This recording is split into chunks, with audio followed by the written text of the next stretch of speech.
Yeah, we are. Should You can go ahead and get started, Shannon. Perfect. All right, perfect. Thank you all for coming, watching later, however you are tuning into our session. This is all about telling your story abroad while studying abroad. And I will jump to this slide, introduce myself. My name is Shannon. I work at DIS, Study Abroad in Scandinavia.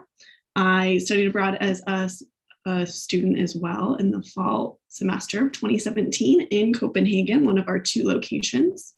Spent the semester there, documented a lot of stuff just for my own memory.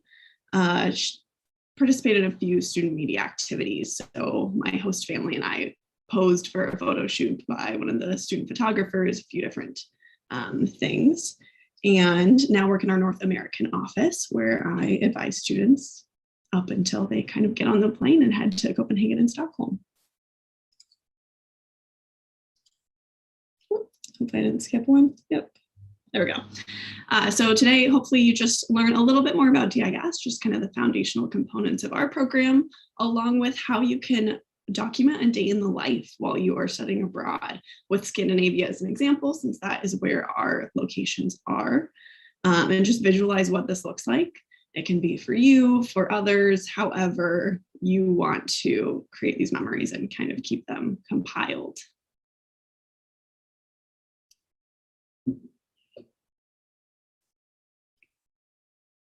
So a little bit of lag here. So we'll start with just a backdrop of our locations. This is something that's really good to include in any content that you're creating, whether it's for yourself or, again, a different audience, just to kind of set the scene of where you are, a little bit of background, what the atmosphere is. So we have Stockholm is one of our program locations, a really progressive city in terms of sustainability, gender equality, and policies that around that area. Lots of greenery, urban area, and water. It's a city kind of in thirds. The center of the city is Viking Age historical area. Lots of picturesque areas where you can take photos and picnics, all of this. So lots of beautiful photography content if that's kind of the area you want to, or the medium you want to use. And then Copenhagen is our other location. It's a city of old and new. It's known for a lot of Scandinavian modern architecture. So you can see the medieval city just kind of lending itself right up against all of this modern Scandinavian architecture as well. So lots of different old and new, kind of block by block. It's a beautiful location. Huge focus on sustainability and kind of a slower pace lifestyle. The Danes tend to work a little less, take a little more vacation, and enjoy a lot of the small moments. So that's something that's really easy to capture in your day in the life. And then I'll jump on to just kind of what documenting a day in the life can look like. There are a lot of different forms of storytelling when it comes to spending time anywhere, including semester or summer session abroad, for lots of different audiences. So this can be for prospective students, kind of guiding them through the steps that you took and sharing how they can follow in your footsteps, just photo blogs for families so they can see what you're seeing. It could be really niche guides, like a guide to vegan eating in Copenhagen. But one particularly vivid version that we're going to focus on today is just documenting what a day in the life of your time abroad looks like.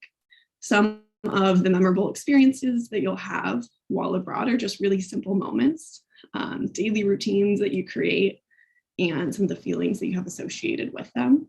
And it's not always that big, impressive tour of a castle. Well, that's beautiful and memorable.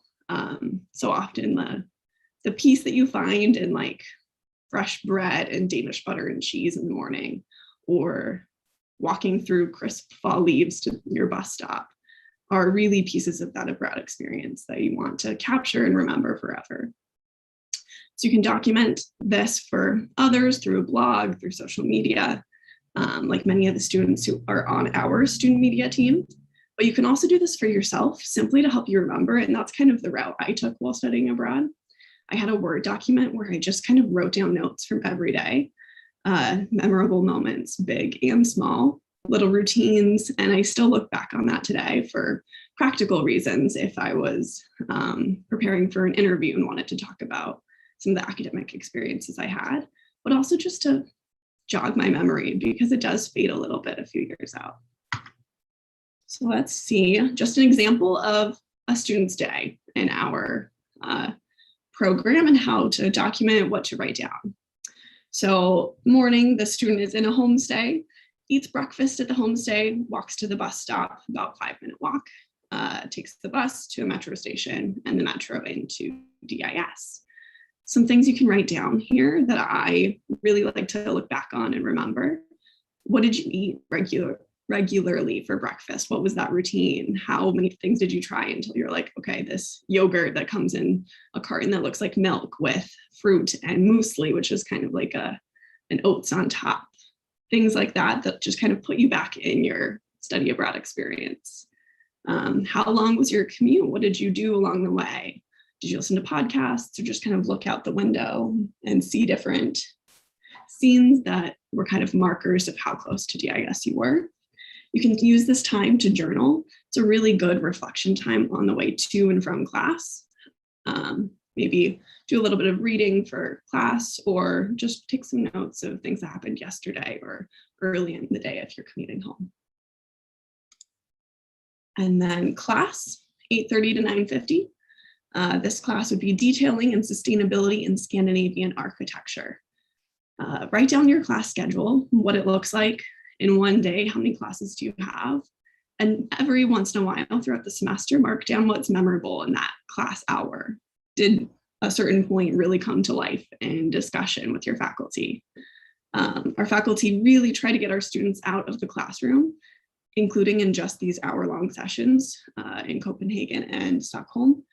Our facilities are right in the middle of the city, so they're able to just kind of walk a few blocks away, especially for an architecture class, and take a look at a real life example.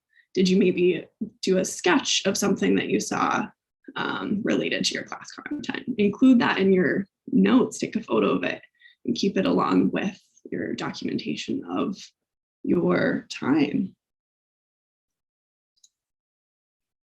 10 to 11:30, studying at a cafe with classmates. And then lunch at DIS. We do have student lounges where you can bring your lunch, heat it up, or bring things from cafes nearby. Was this your go-to cafe? Was there one that you found to be your favorite? Take photos of it. And then another tip for just kind of exploring and getting to know the city is bring your camera or just your phone if you don't have a special camera you're going to be using, and try to make a point of studying at different cafes all around the city. I think one of the best ways to feel like a local is to learn the city through its neighborhoods, get to know the different areas of it, get to know the different vibes of the neighborhoods and kind of how they weave together. Maybe aim to study at a park on a nice day. There's beautiful parks in Scandinavia generally. Just bring your reading and read under a tree, or try a few different neighborhoods and look for the hidden gem cafe. And then document how you get there and how the architecture changes, how this neighborhood's more modern than this one. And just kind of weave together what the city is like through the differences. And then another class, this one is a research assistantship. We do have a few research opportunities, and this one is about inclusive design for spaces. Our faculty, again, like to have you get out of the classroom, and we do have some designated time slots for what we call field studies. So those are about 3 to 4 hour chunks of time where our faculty get to plan something a little bit different, whether that's bringing a workshop into the classroom or bringing students out of the classroom for different visits. And these can be really vivid memories. And so if you are visiting anywhere academic, take photos of yourself, take photos of the building that you're entering. It can be really helpful to remember where exactly you were and what you learned there. And this can come in handy just for practical purposes of maybe you're preparing for an interview 3 years later and you toured something that made you want to go into this field. It's good to have that ability to kind of jog your memory and remember what the name of the tabloid newspaper in Copenhagen that you toured was. That's one of the field studies that I went on myself.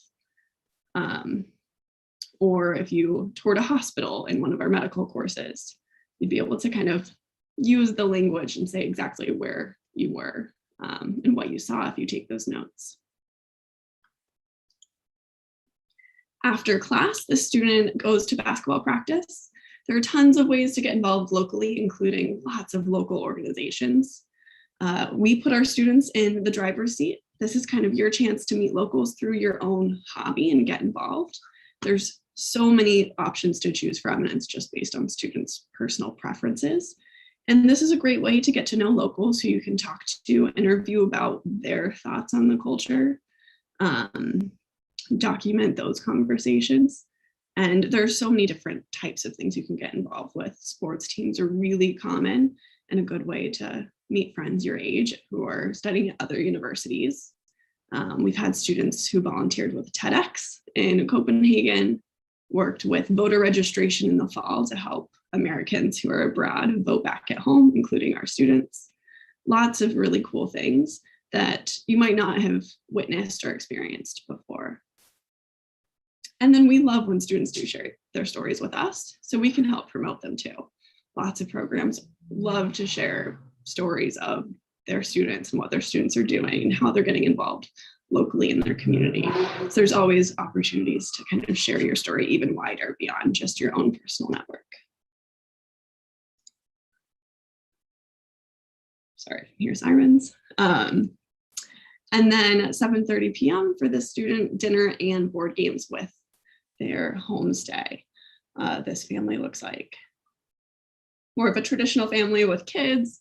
We have homestays of all different sizes. I lived in a homestay with empty nesters, and so my dinners were often just really long dinners. So we talked about US and Danish politics, how my host parents had good days at work, hopefully, what projects they were working on, what I was working on, practicing Danish. And those little moments mean so much to me now when I look back on it. And so I'm so happy I wrote just little notes every day, things that I talked about, little pieces of conversation with my host dad, a funny joke that he shared. So I can't stress this one enough. Your housing, we have many different options. So it's not just homestays. There's also 3 other housing options with other students. But it's a major piece of your time abroad. Studying abroad is about academics first, exploring another culture, but then also the housing is just where you spend so much of your time. It's your space to recharge. And the people that you meet around you are a key piece of that experience. And you'll make lots of friends and connections through it. So take photos of it, write all of these little things down. I'm so grateful I have really specific photos of my homestay that I just kind of keep in a separate Copenhagen study abroad folder on a hard drive, because my host family actually sold their house last fall, and I'll never get to see the house that I spent all that time in again. I was supposed to go visit last summer, which obviously did not happen. And that was gonna hopefully be my last chance before they sold it. So take those photos so you can kind of picture where you were, where you studied, what your desk looked like, all of that.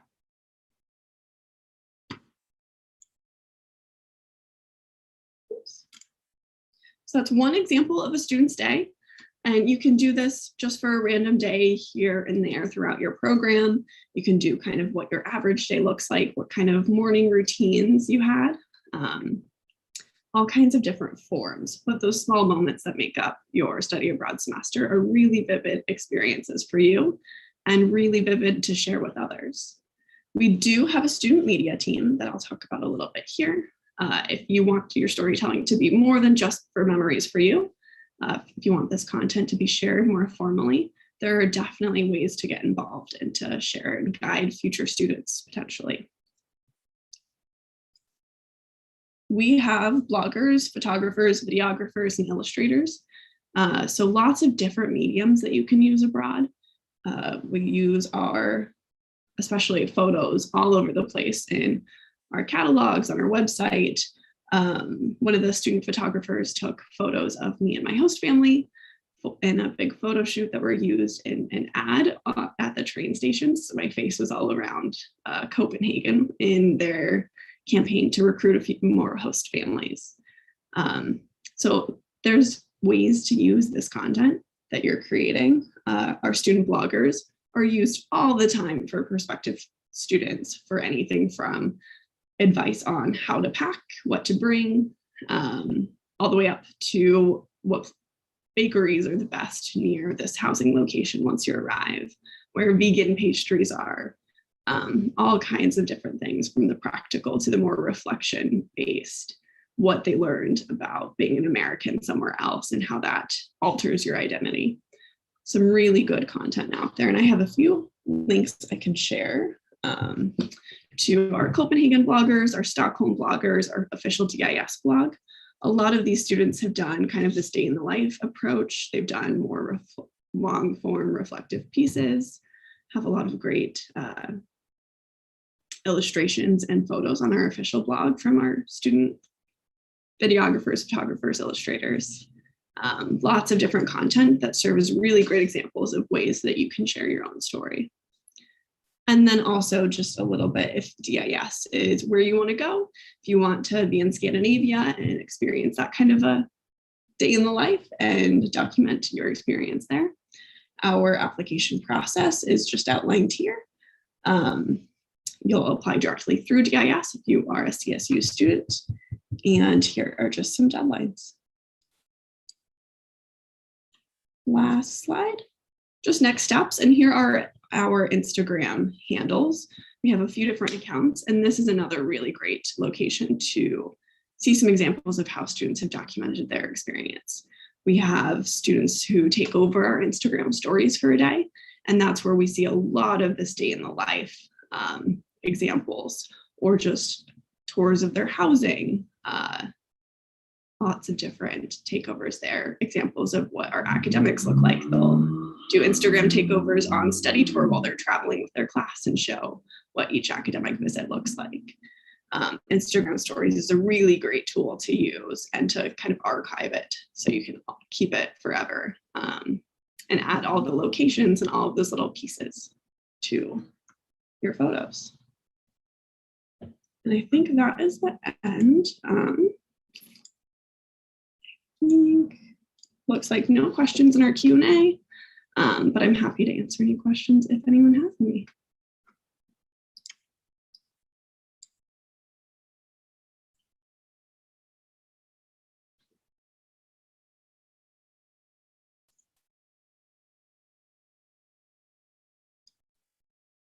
Yeah, it's looking like there's no questions coming through, so we can begin to wrap up.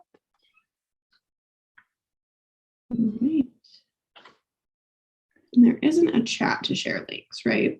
No, there's not, but we will be sending this out afterwards to anybody who's registered, so we can absolutely send out links in that email as well. Perfect. I will go ahead and share them with you, and you can also see them on this last slide if you are still viewing this slide. Sounds good. Thank you so much, Shannon, and thanks everyone for tuning in. I hope you enjoyed this as much as I did, and we hope to see you at some of the future sessions throughout this week. Thanks.